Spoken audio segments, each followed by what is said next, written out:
Hey guys, welcome back. Today we will discuss the ancient names of the rivers. So let's start.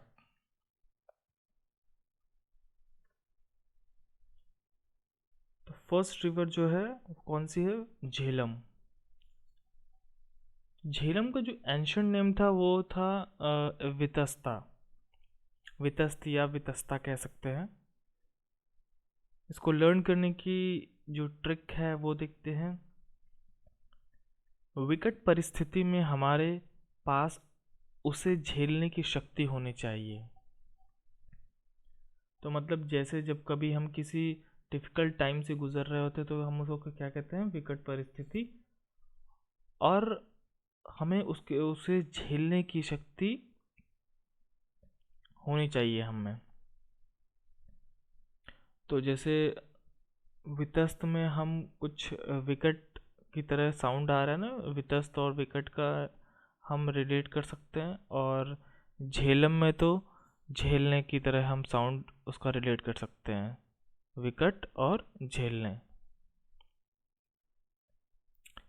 Next, Chenab river. Chenab river का जो ancient name था वो क्या था? अस्किनी।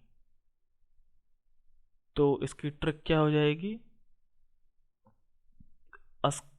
जो अस्किनी है उसमें उसकी का साउंड आ रहा है ना, अस्की उसकी। और चेनाब में का हमने क्या ले लिया? चैन।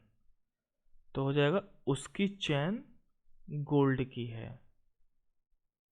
तो हम इस तरह इसको लर्न कर सकते हैं। नेक्स्ट, रावी। तो रावी का एंशियंट नेम क्या हो जाएगा? पुरुषनी। इसको लर्न करने की ट्रिक क्या होगी? रवि पुरुष है, तो किसी का नाम अगर रवि है तो वो कौन है? पुरुष है। सिंपल ट्रिक है, रवि पुरुष है। इसको आप कई अलग तरीके से भी लर्न कर सकते हैं। जैसे कि जब मैंने इसको लर्न किया था तो इसको मेरा एक फ्रेंड है रामेश्वर पांडे, तो उसके नेम का मैंने शॉर्ट बना लिया था आरपी। तो उससे मुझे इसको लर्न करने में बहुत आसानी हो गई थी, रावी का पुरुषनी। नेक्स्ट, ब्यास नदी। तो ब्यास नदी का एंशियंट नेम क्या हो जाएगा? विपस या विपासा। तो इसकी ट्रिक क्या हो जाएगी? अब जैसे इसमें लिखा है मैंने कि बोथ वर्ड साउंड सिमिलर, मतलब इनको जैसे हम बोल रहे हैं ना, ब्यास विपास, तो लगभग सिमिलर साउंड कर रहा है। तो इसको हम इस तरह से याद रख सकते हैं। नेक्स्ट, सतलज। तो सतलज का क्या हो जाएगा? सतुद्री या सतुद्री। तो दोनों में देखिए एस यू टी और एस यू टी आ रहा है, लगभग लगभग सिमिलर तीन लेटर्स हो जा रहे हैं। तो इसको हम कैसे याद रख सकते हैं कि दोनों के शुरू के तीन लेटर्स सिमिलर हैं तो साउंड भी किस सिमिलर करेंगे। तो इस तरह हम इसको सतलज को याद रख सकते हैं, सतुद्री।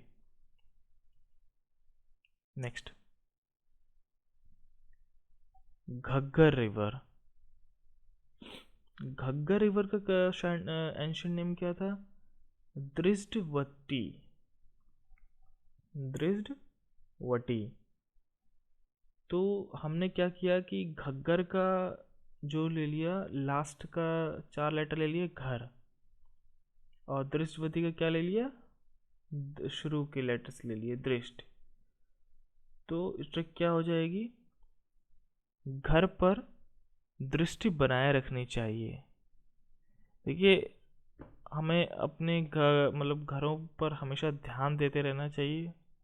घर में क्या हो रहा है, क्या नहीं हो रहा है, उन सब चीज़ों को पर ध्यान देते रहना चाहिए। तो ट्रिक क्या होगी, घर पर दृष्टि बनाए रखनी चाहिए। तो घग्गर का घर ले लिया और दृष्टवदी का दृष्टि ले लिया, मतलब टीआई नहीं है लेकिन हमने दृश्य को दृष्टि बना दिया है।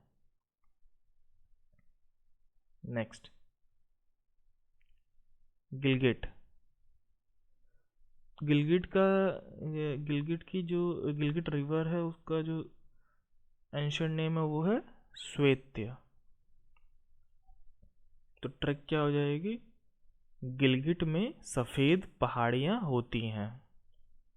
सफ़ेद पहाड़ियाँ कैसे होती हैं, क्योंकि वो माउंटेनियस रीजन है, तो वहाँ पर जो माउंटेन्स हैं उस पर क्या है, बर्फ़ की चादर से वो ढके रहते हैं। तो गिलगिट में सफ़ेद, श्वेत, श्वेत क्या होता है, श्वेत संस्कृत वर्ड में भी है और हिंदी वर्ड में श्वेत का मतलब क्या होता है, सफ़ेद।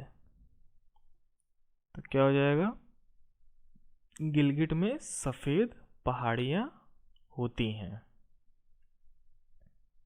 नेक्स्ट, काबुल। तो काबुल रिवर का एंशिएंट नेम क्या है, कुबा। तो ट्रिक क्या हो जाएगी, देखिए शुरू में क्या लिखा, KAB और KUB, तो लगभग जो है लेटर्स हैं वो सिमिलर हैं या साउंड सिमिलर कर सकते हैं, काब काब, दोनों का क्या हो जाएगा, काब कब। तो हम इसको इस तरह से लर्न कर सकते हैं कि दोनों की जो जो साउंड कर रहे हैं लेटर्स या वर्ड के शुरू के लेटर्स वो लगभग सिमिलर हैं।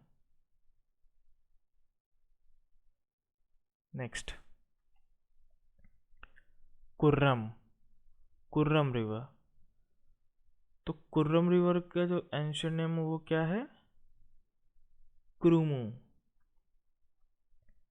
अब इसमें भी क्या है, साउंड वाला हम देख रहे हैं, सिमिलर साउंड का, कुर्रम क्रूमू, कुर्रम का क्रूमू, तो लगभग एक जैसा साउंड समझ सकते हैं कि ये आ रहा है।